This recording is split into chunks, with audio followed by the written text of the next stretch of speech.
Hello guys and welcome back to another episode of SuperCoach mates. Well, round 7 is done and dusted. And before we jump into each side, we're just going to quickly touch on how we went this week because I think both Thomas and I had phenomenal weeks. Obviously, we haven't got Jonas tonight. Unfortunately, I think he's busy with work commitments. But Thomas, how did you go this week?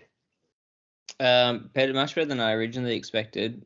I think at the start of the round it was kind of just like, I got Hewitt out, a few problems on field with obviously the injuries throughout the week, and I thought stuff that I'll just play it safe and bring in who I was originally always going to bring in, which was Clary and Hayes from Port. Ended up on 25.61, which I guess is it'll be, I think, just above average this week because I think every other person went nuts and this week. But yeah, definitely happy with that score considering this week I thought was going to be a bit of a rubbish week. But yeah, I know you did pretty well. I think you just scored just above, which was 25.67 or something like that. Yeah, I scored 25.71. That's right, yeah. And I didn't really have anyone on Friday night. I had Gibkiss get the 79, which was... Yeah, definitely helps. I thought that was okay. And I thought we might have been onto something. And then Saturday came around, and I don't think I could have done any better on Saturday if I had tried. Tom Stewart. Tom Stewart went gangbusters down the GMHBA, almost single-handedly got Geelong across the line. Max Gorn got 172, who I did a last-minute change from the loophole. I originally had it on Oliver, and then I ended up switching to Gorn. So I won there with Gorn 172. Patrick Cripps just tore North Melbourne apart, another 140 plus scores. So I was pretty happy on Sunday night seeing I was on about 1,700 and I only had about 15 players play. And then today came through and it just kept getting better. Like Lockie Neal, 187. Nick Munn, who I've still got, 106. Jack Chris today at the MCG, just one of the better players on the park, 100 plus again for him. So I really couldn't have asked for a better week. The only blemish who I have no doubt we're going to touch on, because I'm going to go a bit early on this, is Jack Mcrae. And boy, do I need Lockie Hunter to come back in that side. Ever since Lockie Hunter's gone out, Mcrae's gone like 90 and now 89 again. And the prices are probably going to change. I just will put out there we are recording this podcast on a Sunday night. So we probably won't have access to the prices and break-evens and stuff. But his break-even's going to be through the roof. I would say it's probably going to be nudging on 200 off the top of my head. So I think at long last for both you and Jonas, Thomas, I think he's going to make his way down and he might be right for the picking in a few weeks. Oh, 100%, which is lucky. But we're going to move on now. So you guys are no longer going to be able to see my face. If I can get... let me get my side off. There we go.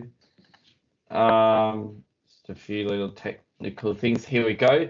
Right, so we're just going to go through game by game. We're just going to touch on a few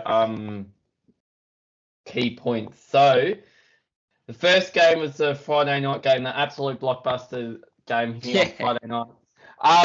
So can we go early on Greg Clark? He debuted, got 104. I know our fellow colleague Jonas has already gone early on Greg Clark. What are your thoughts on this, Thomas? I know that Nathan, you're pretty strong on don't bring anyone in regardless of how they score. Ben Hobbs, I think it was from Essendon, who scored 65 and is basically probably going to lose money at some point. Yep. Considering how terrible he's been since then. Clark's another one where I think for me might have to be bringing in this week because I just don't see any other rookies that are good, and there's a few that are nice, could be quite good in 2 weeks' time. In a week's time once Clark's on the bubble. as well. I watched a fair bit of this game, probably like 2.5 quarters worth. Clark was definitely impressive. For 24 disposals, 104 SuperCoach points is quite good. He's a big body, and I think he's bided his time enough in the waffle that you just can't really go wrong. He's going to be traded in regardless, I think, even if he scores a 60. And I think he's going to be given 100% the opportunity. The fact they named him early on in the week just shows, I guess, they've got full trust in him to play out his role.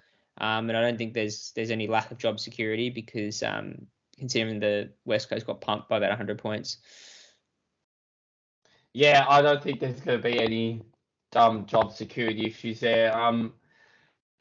So Morris Rioli, what do you think about him as a downgrade option, Thomas? Yeah, he's one that obviously probably helps. He scored 3 goals. 92 is actually quite good for 3 goals. I don't think he's obviously going to get that week in, week out. They don't play West Coast every week.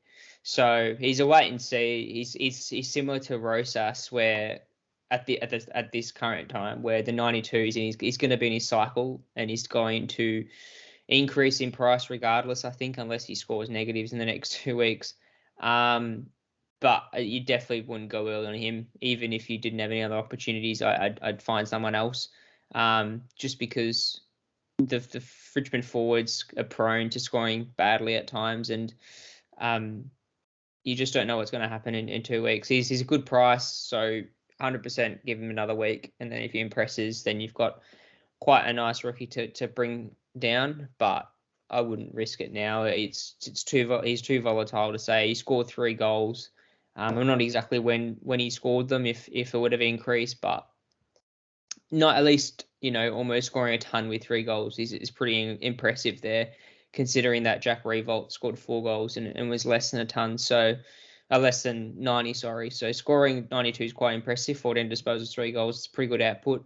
But yeah, someone I wouldn't be looking at this week, but definitely next week if he puts up another half decent score. Yeah, well, he's going to struggle next week because I think Richmond are playing Collingwood next week. So yeah, it could cop a Isaac Quainer type defender if it comes to that. Yeah, he could cop. In fact, that's probably the matchup that's going to happen. Off the top of my head. So moving on to the next game. So Geelong v Freo. So what went on with Tom Stewart? Just everywhere. Yeah. 40 disposals, 40 disposals. I had a look. He had 40 disposals. He had like 950 meters gained. He had 11 intercept possessions. Like, he just had a perfect game. That's the only way you can describe it. Oh yeah, 100%. I watched probably most of this game, and he was starting on a wing at times, which worked really well for him. He'd basically start on a wing and then be that almost number six midfielder, where he'd push hard from the wing into the high halfback role to slingshot them into forward. Like, obviously Geelong look from at every possibility, and to score 40 disposals in a losing game, it just shows how much trust they've got in him. He's deadly in his possessions, and his also intercept role is ridiculously good. So yeah, 187 shows what he's capable of, which is quite scary if you don't own him. I think Nathan's the only one that owns him out of us three. He was one that I was definitely eyeing off this week as a defender upgrade. However, I don't think I can actually afford him now. No, he's probably going to be skyrocket. I wouldn't recommend going for Stewart after that game. I don't think he's going to do this every week. 40 disposals is insanity, and Freo paid no attention to him, considering they probably had a game plan that worked. But I guess you're pretty pleased, Nathan, that you obviously have him, and that correlates to obviously a pretty good week for you. Yeah, I mean, I didn't pick him expecting him to do this. I'll say that I picked him because I thought he'd just be a very safe 105, 110 point player. This might even be close to his highest ever score in his whole history. Yeah, it could well be. So I definitely wasn't expecting this. Yeah, in fact, this is actually his highest score. His highest previous score was 100. 152, I think, looking at this. That was against West Coast, potentially, if I remember correctly. No, it was against Or was North it? Melbourne. Oh, right. Now, I can't see, so I'm just here on the SuperCoach, so if that's not correct, please let us know. But I can only see this as the sides that Geelong have upcoming. And yeah, it says on here that his high score is 152. So if that's the new high score for him, he picked the perfect week to do it on.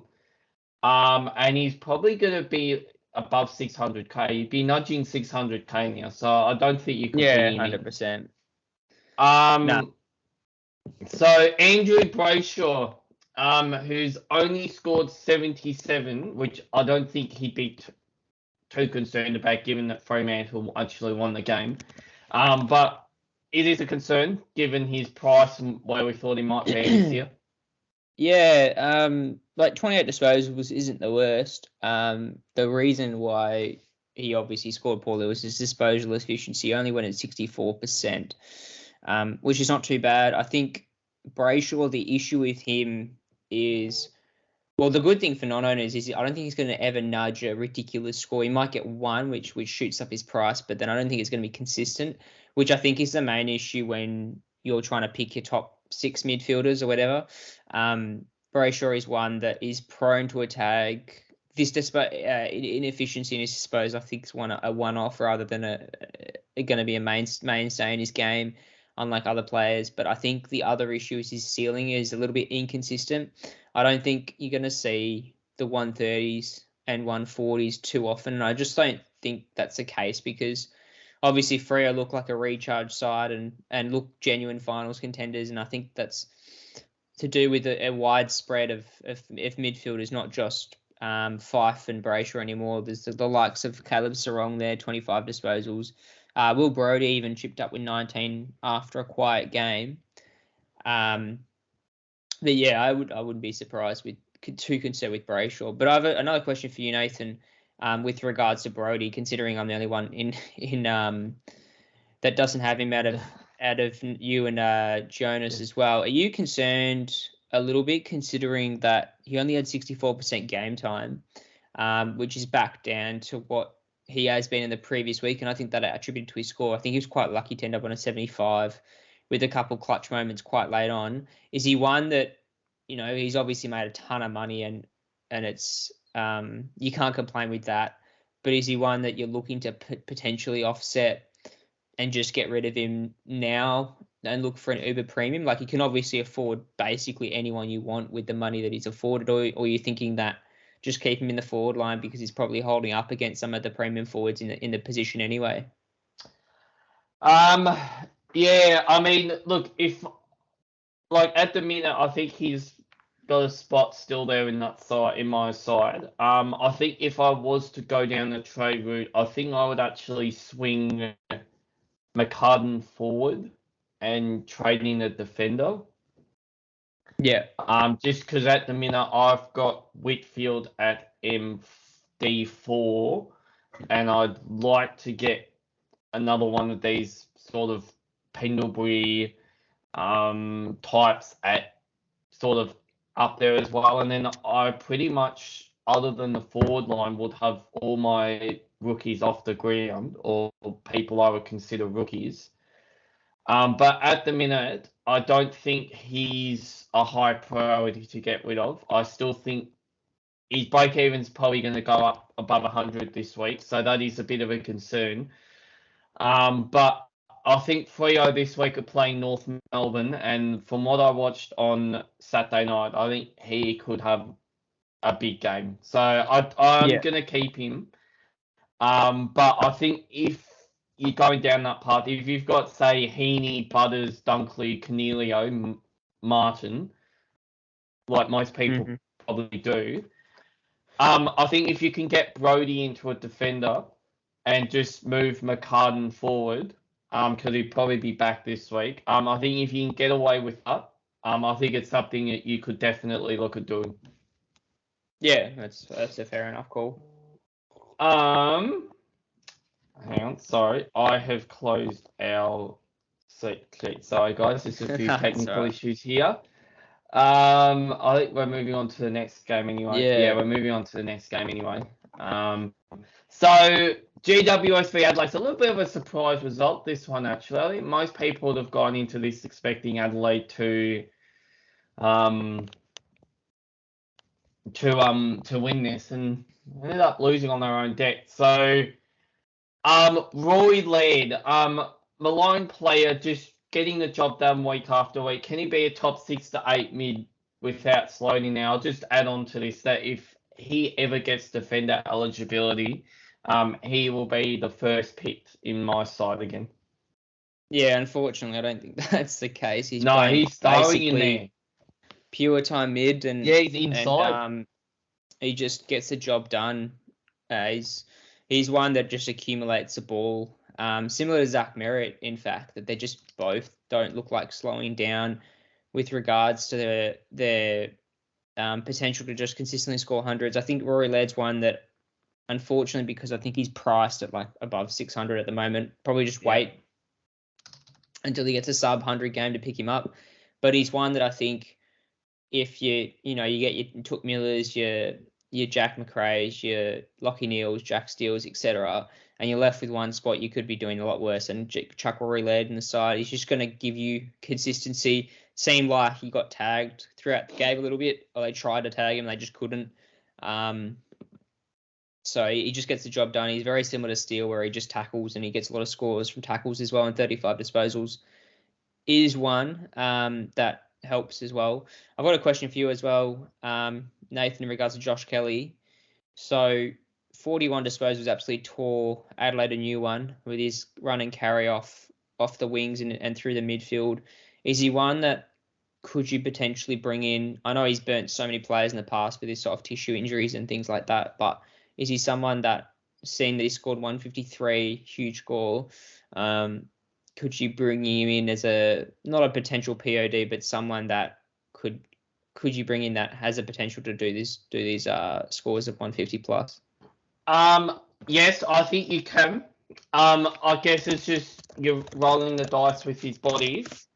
And I think I've already got Cripps in there, who is pretty similar player to Kelly in terms of being a walking hospital. So I don't think I could have two of them. But I think I wouldn't either. If you somehow haven't got Cripps yet, you've probably been living under a rock for the last 7 weeks. But I think if you haven't got Cripps, I think he could be an option, given that he's going to be probably 535, 540k. He's probably going to have a low break even.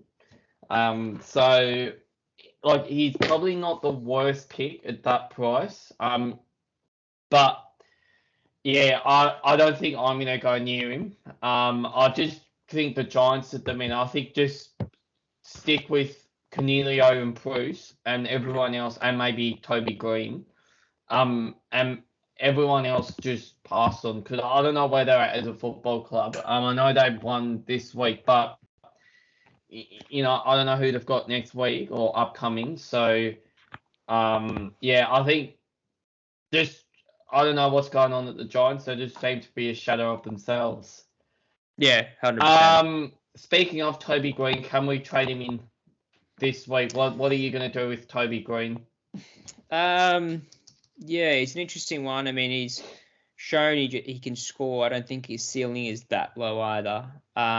He's one that is on my radar a little bit because I do need to bring in either a premium defender or premium forward this week. I think the issue with Toby Green is just with the Giants, like as you said, you don't know really what you're going to expect from them. I think when they're off, Toby Green's going to be off. And Toby's Green, I think the reason why I ended up on 117 was he scored a lot of these goals quite early in the piece when they started their domination, and went a bit quiet after that, and then just got helped with a bit of scaling, which obviously is handy. So he's one that he'll be still under 400k, I believe. So still not under 400k, under 500k. So I don't think you could go worse with Toby Green. But with GWS, how they're going, similar to Whitfield, there's just so many unknowns with these players, like if they're going to consistently do it. If this is a kickstart to how they're going, towards the mid stages of the season, then you'd be wanting to maybe pick him up. But I just think that there's a bit too much risk attached to him. But he's one I'm considering at the moment if I had priced out of other premium players that I'm looking at.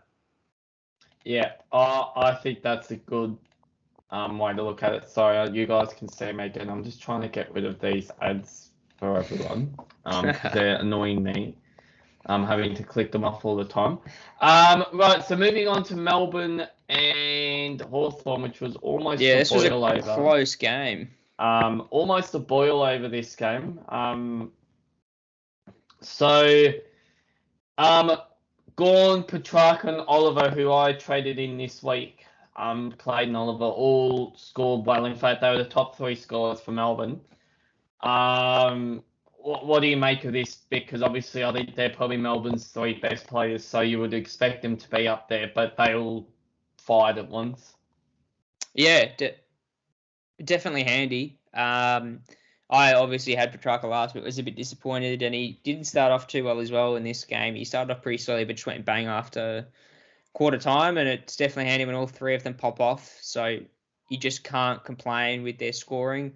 Petrarca, 31 disposals, 131. When he gets the ball, he just uses it so damagingly. He pretty much gets it out of the clearance inside 50s galore, which it makes me quite concerned as a Saints supporter, considering we come up against them.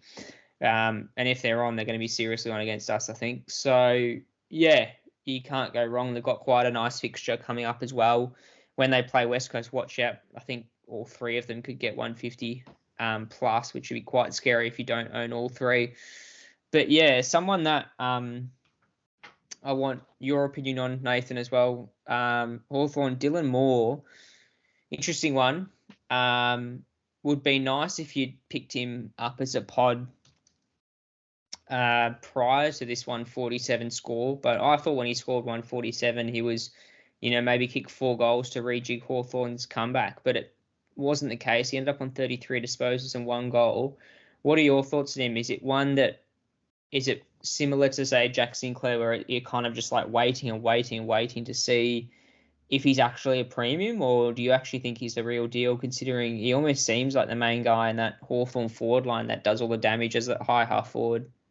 Well, I think we touched on him last week, actually, Dylan Moore, about being a potential trade-in, and I think we sort of said wait one more week, but he's done it again, and I think he's going to get a lot more love this week as a trade-in because he's done it against Melbourne, which is perhaps what a lot of people are waiting for. So, I mean, look, good on him.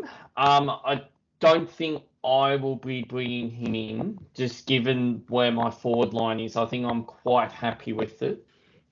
Yeah. But I think if you're scratching around for someone under 500k, who's probably going to be a premium, I think we're saying this obviously before the prices are changed, but I'd be nudging probably 500k now. So I think if you are going to get him, I think now is the time to act and get him in. I don't know who Hawthorn have this week off the top of my head. I can't see. In fact, they've got Essendon this week.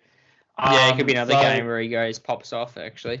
Yeah, so I know Essendon do struggle in particular defending their defensive 50. I think they're ranked 18th for defending at the minute. So I think he could go big again. So I think if you are going to get Dylan Moore, I think this might be the week to get him. Yeah, I mean, I'd question marks over his ceiling because his highest was 105 and that included bags of 3 and 4, but the fact he's just gone 147 is definitely surprising. I just don't think which is huge. I think Sam Mitchell's work as a coach you can't underestimate how smart a coach he is and how well he can coach against opposition coaches. And I think, Essendon could be in for a world of hurt if Hawthorn are up and about because they're known for fast starters. And I could see someone like Dylan Moore score quick 3 goals in the first quarter and just start like a house on fire. Yeah, so moving on to the next game, the blockbuster game in Cairns, which I think, Thomas, you'll be very glad to move on very quickly from this game.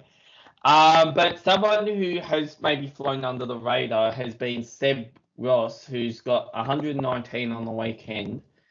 I think we might have even touched on him last week, actually, as being a bit of a point of difference pick. He's in 358 sides.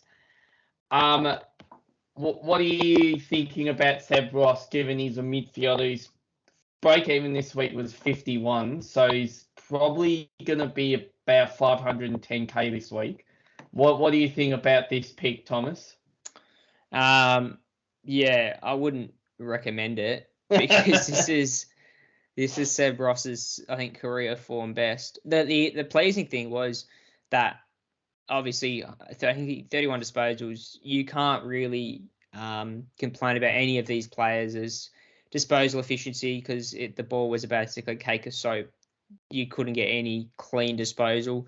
I think, unfortunately, with SuperCoach and Cairns, it just doesn't add up. You're not going to see 150s in this game because of the amount of crap pill these players are getting. It just is impossible to grab the ball. But Ross, just have the stats up here. He's almost gone, as I say, career best form. From round 4 onwards, he had obviously 3 poor scores to start off with. I wouldn't say poor, but below average, 75, 73, 84. And then he just went bang. He had 103 from round 4 and round 5, 6, 7. He's basically had a 3-round average of close to 110 to 115. So he's one I think you'd be very ballsy to pick. Because I think awkward price. Yeah, if he was 100k cheaper, I'd probably bring him in, 100%. But yeah, Ross is one that I think he's found his form. He's cleaned up. I mean, obviously this game didn't show it, but I think he's cleaned up his disposal efficiency. He looks dangerous again from his best and fairest years. But I think it's just awkward because most of us have picked out our teams prior to when we need these kind of awkward players. Like most of us have a pretty stock standard midfield now, which you don't need. I'd be kind of just waiting. I guess he'd be one that if he continues his form through, has a few dips in form and then bounces back, and can show he can do it over an extended period of the season, he'd be one that I'd be keen to look at once you're looking at finishing teams and if you need, a cheaper option to finish off your side. But I think now is the time where you need your roll gold premiums, especially with the added trades. I think he's one that we can just pass on and hopefully continues his form. Yeah, I think so. So, Zach Butters, obviously I think a lot of people had him. In fact, I think a lot of people still have him. It's been a bit of an up and down, but the last week especially, he was a bit low, and this week he's sort of bounced back with an 89. What do we think's going on with him? Yeah, he's one that is a little bit concerning. Obviously, as I said prior, these scores are kind of irrelevant in a fact that they're probably going to be boosted if this was played at Marvel Stadium or the MCG. He was on 60 odd at halftime, which is concerning that he kind of petered out. The game wasn't suited for him and Rosie, I think, with the way it was played, wet, heavy conditions, a lot of stoppages. But I think if you didn't pick him for whatever reason, you're almost lucky in the fact that you missed out on him and his poor scores. But I think you just got to hold with him. He's got the potential. He was named on ball. If he did this under the Marvel roof, he'd be a lot more concerning. But yeah, at Kazali Stadium, I don't think you can attribute too much to that poor, I wouldn't say poor score, but subpar score with that. But yeah, well, before we move on to the Carlton North game, one question I do have for you, Nathan, is with regards to Connor Rosie. Obviously, this was a week that if you wanted to pull the trigger to make a big move with Rosie at under 400, you could. Definitely didn't do a terrible score with 23 disposals. It seems to be played a lot more midfield now. What are your thoughts on Rosie, considering that he's probably going to be early 400s, I'd say, to mid 400s? Is he still an option, or is he kind of one that you just had to get at 398k prior to this week? Look, I mean, I think he's an option. I think we flagged this last week, and I think I'm just going to back up what was said last week, that I think if he keeps playing in the midfield, he's an option, given that he should be around the ball a lot. He's an elite kick. And as we both said, that game in Cairns probably didn't really suit him, being a wet, dewy ball with his type of skill set. So I think they're under the lights this week against the Western Bulldogs at Adelaide Yeah, Oval. another tough game. I wouldn't be surprised if he came out and went 100 plus, to be honest with you. He's that type of player. He's someone who's going to tear one of these close games apart, like a 50-50 game apart, and just dominate. So, look, I think there's still better options at this stage, but if he keeps playing in the midfield, then I think he definitely probably should be worth picking up in that forward line. Yeah, I mean I think. that's a fair statement. I guess you can't really complain about that. No, and I mean, if you're scoring 87 as a forward, I mean, you're going to take that considering I think the forward line, most people are sort of maybe got 3 premiums and maybe a Brody or a Martin. So, Yeah. I don't think it's the worst pick, but I'd be wanting to see a little bit more of whether or not this is a full-time midfield before we went on. So, moving on to the Carlton North Melbourne game. So Sam Walsh, who I think now is at 600k, or he will be once the prices change. What do you? In fact, he's over 600k now, and he'll be about 610k, I'd say, given his price and his break even. What do you think about Sam Walsh? Yeah, 130 from 1 goal, 29 disposals is nothing to be frowned upon. However, they did play North Melbourne, who obviously have just been a basket case, bar West Coast. I'd say arguably worse because of the issues West Coast have been through in the last couple of months with COVID and all that. Yeah, Walsh is one that I don't think you can go wrong with picking him. I do have my concerns. He obviously hasn't disappointed. He actually hasn't gone underneath a ton since his first game back. So he's showing consistency. And I don't think there's a problem with him, Cripps and everyone in the same midfield. However, Hewitt wasn't in that side as well. So I'd kind of just wait and maybe after the bye pick him up just because you're losing both Carlton midfielders plus Stewart in the buys. So maybe someone to target after the buys. But I wouldn't, if you desperately needed a midfielder in that 600 to high 500k bracket, I wouldn't be against him for sure, considering that he just scores, through accumulation. And I don't think there's too many worries about his floor. Yeah, and he's got that first buy as well, which I think is the really bad The big buy. one, yeah. So I don't think you want to add to that too much. I used to be able to see who had the buy in the week on the AFL website. Actually, it might be on the app, actually, who has got the buy. Yeah, so Carlton, Essendon, Port Adelaide, Richmond, Saints and Giants all have the buy that week. So, yeah, I'll be trying to maybe get him after his buy if he's not too expensive. And then unless he gets injured or he's out with health and safety, he should play the rest of the year.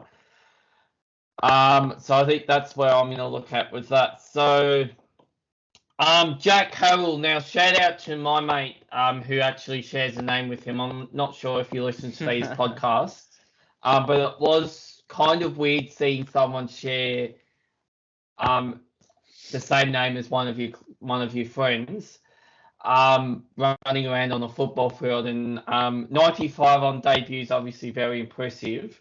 I think he's a midfielder at 100, maybe he's 123,000. What do we think about downgrade in a few weeks? Yeah, definitely want to keep on your radars. However, did play Hewitt's role pretty much, which is concerning once Hewitt comes back. It can only really be a 1-week injury. However, did his scoring, no harm, basically turned up, which is impressive. And I think Blue supporters out there, from what I've seen, are pretty happy with Carroll's performance and him as a person in their footy club. So I wouldn't be surprised if he backs it up. I wouldn't say 100 is realistic. Probably I'd say a 60-odd, 70-odd score you definitely take, and he'd be 100% a downgrade. I think he's one that in that similar Greg Clark mould where you'd be wanting to keep a close eye on. If you had to rank Clark and Carroll, I'd probably go Clark ahead of him just with job security and role. With West Coast being absolutely shit house, I think they'll give Clark more and more opportunities to flourish in that midfield, whereas Hewitt wasn't there, which is a big risk because he becomes a rotation liability with the likes of Kennedy as well, and others going through that midfield. So yeah, he's one to definitely watch, but I think it's a definitely good start for him, and one that if he backs it up to anything half that performance, you take 100%. Yeah, and what about Paul Curtis, who's on the bubble this week? Only scored 58, which is actually what he scored, I think, last week as well. So Yeah. it's 258s. What are we doing with him? I don't think I'm going to go near him, just given he's a North Melbourne forward, and I think I couldn't think of anywhere else I would rather play at the minute than in North Melbourne's forward line, given their struggles. Yeah. So I think what do you make of this? Yeah, I think the only benefit you've got with picking Curtis is that he's a North Melbourne player and he's going to guarantee games to some degree, and he's actually looked pretty good in these last two games. He's had his opportunities, had a fair few opportunities to hit goals, and two scores around the 60 mark as a forward in North's forward line is pretty impressive. Having said that, I think he's one of those players that could just get similar to Rosas, where one game they just get flogged and he just doesn't go absolutely near it. So he's one that I'm happy to miss out on, even though he kind of makes half decent cash. I think you'd be good to pass up on him. Yes, I think I'm the same too. With that. So moving on to today's games. As I said, we're recording this on the Sunday. So the MCG game. So I was at this game today. So Scott Pendlebury, which is someone who I've been flagging for a few weeks now as being a good buy in the defender, I think might have finally convinced people. I think he was just about the best player on the ground outside of Miller and Anderson. I think he's probably Collingwood's best player. I'll rephrase that too. What do you think on him as a bit of a defender pick? Yeah, can't complain with his score. He's one that I'm definitely considering at the moment. Just seems to score pretty well regardless of what the situation is. He plays a pretty SuperCoach friendly role in the fact that he just gets his pill across half back, and then when required, he goes in the midfield and gets a few clearances. So he's one that 25 disposals is a pretty good return for 115 SuperCoach score, and the top SuperCoach scorer for the team. And I think he's one that I'm definitely heavily considering at the moment because I don't think it's been too expensive.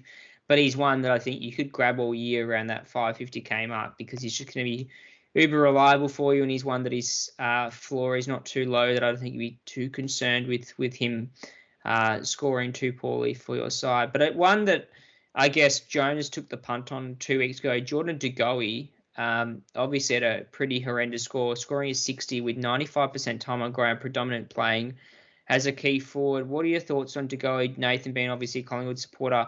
And are you concerned that in comparison to last year when obviously, he was scoring hundreds pretty consistently, and now he's bringing out this up and down roller coaster ride for owners? Are you concerned, SuperCoach wise, about his scoring output at the moment? There's no doubt I'd be concerned about what he's doing, but I think this story broke out on Friday that he was battling gastro throughout the week, so it might explain why he had a little bit of a down game. And I'm not sure he normally plays the midfielder for most of the game, but I did see him forward quite a bit today. So I think there are a few explanations for perhaps a bit of a down score. But it's concerning, but I think I'll give him an out because if it was true that he's battling gastro, obviously that can affect you quite badly as an elite athlete. So I think I'll let him off the hook for 1 week, but if he can get back string some form together, he could be a good buy-in option in a few weeks' time. So Aiden Begg, who debuted today against Wits, he probably got towered in the end against Wits, to be honest with you. I think Wits had about 50 hit-outs, and I think about 15 of those were to advantage. What do you think about Aiden Begg in 2 weeks' time being a rookie option? Well, he's just one of those rucks that just keep on scoring because of the ruck situation we've got on our hands with premium ruck players going down, like Grundy going down, brought Begg the opportunity. I think he's one that he scored 81, which is actually, I thought he was going to score a lot lower with Darcy Cameron on the side, and he did this in half a game pretty much because he had 55% time on ground, as you can see on fan footy. So, yeah, he's quite impressive, but I think we've all gone on Hayes. Bruce is one that, yeah, I wouldn't recommend going, say, Bruce down to Begg to free up more cash. I just don't think it's worth it. And I think, yeah, he's one I'd just miss out on. I don't think that there's going to be a capability for anyone to bring him in realistically unless you've set up otherwise. Unless the Port Hayes goes down with an injury in, say, 2 weeks' time and you're kind of forced to trade him down. And if Begg scores another score. But I think you might have a say on this, Nathan, but I think Mason Cox is always a threat. He did quite well in the VFL apparently, and I think if they decide to go a different route, then he's always an option. But Begg actually looked quite impressive today.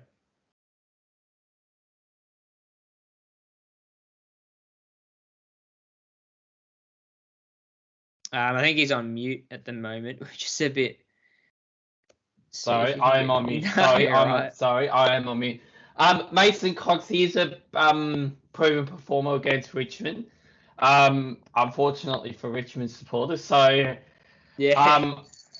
I'm actually glad they went down this route and gave Begg a game over Mason Cox. I think I'd rather play the young kids rather than play a giant who's, had his chance, done well, pretty much won us the final off his own boot against what was considered the best side of the last 20 years.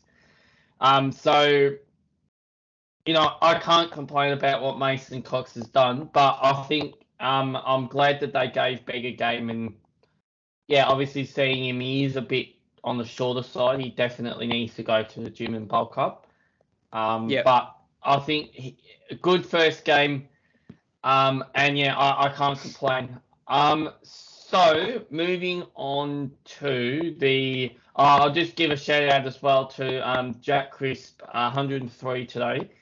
I think he seems to be sort of back to what I think most people wanted at the start of the season from him. And also just took Miller as well. Oh yeah, and took Miller. And that off. Yeah, like Took Miller started off on probably, I think it was below 10 at quarter time, so basically scored 150 odd in 3 quarters, which is definitely impressive and shuts anyone up that had doubts in him. I think he's slowly going back to his best, I think, which is nice to see. Yeah, I think he's going to be a good trading option, Took Miller, for me. I think he's below 500, 600k now. So I think once that app updates, if I think he might be someone who I might try and sneak in this week if I can go down that path and just about finish off my midfield. Moving on to the Bulldogs and Essendon game today. So Bailey Dale was a defensive option. Now, I have to say, I did actually have a look at Bailey Dale while I was on the train home and saw he was 525,000 still, and it sort of put me off perhaps a little bit. But another 113 score today. What do we think about his future in our sides? Yeah, he's one that I think everyone avoided because they were like, can he repeat his good form of last year or his breakout year as a defender? And he just seems to be providing. He's one of the players I'm considering bringing as well, based off the options I have this week. And he just doesn't disappoint. He's low score of 86 in round 2 when the Dogs weren't even doing too great. So he's one that has a capability of slowing down as a youngish player. But he's one that is very consistent, and I think he's just flourishing in that role, which is nice to see. And I think, he's not one that is going to break the bank too much at 530, 540k, which is definitely useful for your primo defenders. But one player I do want to have your thoughts and opinions on. Would have been nice for Jones to come as well to have a discussion about Mcrae, considering me and Jonas don't have him and you do. Obviously, we've been on the lucky side of his poor scoring for the last 2 weeks, but what are your thoughts on Mcrae? Obviously, you mentioned just before we started about Lockie Hunter's absence negatively affecting Mcrae. Is that genuinely the reason, or do you think there is another reason attributed to Mcrae's poor scoring for the last 2 weeks? Because having said this, Mcrae was, I think, on 35 at halftime, so salvaged a half-decent score, but I think made a lot of captaincy owners on Mcrae suffer big time. Yeah, well, I'm actually lucky that that Gorm went 170 because I actually would have been one of those Mcrae captaincy options. So I guess I should say thanks to Max Gorn, yeah. Thanks to Max Gorn there. But I'm having a look on here now, and he only had one centre clearance, so I'm not sure if he might be out on the wing a little bit more. I think I did notice that. I'm going to try to get this set up on my phone because I actually have all the apps, all the stats that I need set up on my phone. But I think he seems to be playing a bit more out wide to help cover the loss of Hunter's run, which is obviously going to eat into his into his single. He still had 18 centre bounce attendances, so yeah, I don't know. I mean, I think he might just be going through a bit of a rough patch, but it's definitely a little bit concerning. I mean, he's obviously not going to trade him, but he pretty much was the only sour note on what was a near perfect week for me, was seeing Mcrae just only get 89. I mean, he's still getting the ball. He had 28 disposals today, which is probably a little bit down. So yeah, I don't know what's going on there at the minute, but I think the quicker Lockie Hunter can get back in, and obviously, I know he's away for personal reasons, so he shouldn't, judge Lockie Hunter for that. But hopefully he's back soon. And I think Mcrae's scoring will be positively impacted. The other player I should say as well, so I think Bailey Smith had a bit of an impact on his scoring as well. I think Smith's sort of playing that more permanent midfielder role. And I think Bont started going through there a little bit more the last few weeks as well. So, yeah, I think it's a number of factors that might be just hurting Mcrae at the minute. But hopefully he will be back to his best soon. So Nick Martin, who I've just kept on the field, another 100+ score today. He's probably going to be nudging on 300,000. In fact, he's going to be well above 300,000. In fact, he'll be about 350 odd thousand. What do we think about keeping Nick Martin just on the field as an F6? Yeah, I'm just going to keep him as much as possible. He's doing better than half the forward premiums at the moment, and he just looks so composed on the ball. Plays a really friendly role, not a friendly role, but plays in a position where it enables him to accumulate a little bit, and he just uses it so well as well. And every time he gets the ball, it just looks like he's going to do something damaging with it, and he's so accurate by foot. I don't know why AFL clubs missed out on him. He's just a super talent, and I think he's a lock in anyone's side. Even Melbourne's side, he could do a very severe damage, especially in a winning side. So, yeah, 100% I keep him on field. And, yeah, last opportunity to trade him out would be the best case scenario for Nick Martin, unless he has a severe lack of form issues or is injured. I wouldn't say no to leaving on my field. Yep. I would go along with that too. I think I've got Will Brodie. I think they're probably both in a similar boat. They're both still scoring. Maybe Brodie's perhaps slowed down the last couple of weeks. But I think Martin's here to stay for the minute. Moving on to the last game of the round. So, Luke Parker, 150 score this week. What do we think about getting him in this week as a bit of a trade option? He's 475,000. He's a midfield forward. His break even was 53. So he's probably going to be back above 500,000 again. What do we think about this option? This is Luke Parker, yeah? Yeah, Luke Parker. Yeah, it was one that I unfortunately couldn't actually get. It was one I was very keen on, but unfortunately wasn't able to afford. I was priced out at about 420k. So unfortunately, if I brought him in, it would have been, probably a 2600 plus score easily for me. But yeah, Parker's one that I'm pretty keen on as well. He's in conversation with the likes of Pendlebury. That Bailey Dale is an option. He seems to be back to his best. I don't know if it was a specific matchup thing potentially with Brisbane's contested ability in the midfield and some bigger bodies in that midfield and a pretty crunch game. But 33 disposals for 150, you just can't complain. He just goes at the ball ridiculously hard. I think Sydney have experimented with a youthful Sydney midfield starting three, like the likes of Chad Warner in there, McInerney in there to provide some genuine leg speed. But I think having Parker there, they look a lot stronger with him. Having said that, it's a bit ironic because I got carded by Brisbane, so I don't exactly know whether that he will stay in there, but he was pretty much in every centre bounce. And I think he's one that, because of his huge scoring potential, you kind of want in your side, which is nice. I don't exactly know how I feel about owning Heaney and Parker in the same lineup, but who knows if that is the case where you just have to bring him in.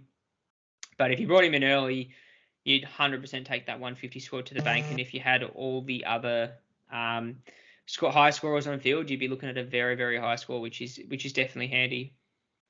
Yeah, so obviously Lockie Neal again in this game, another 180 plus score.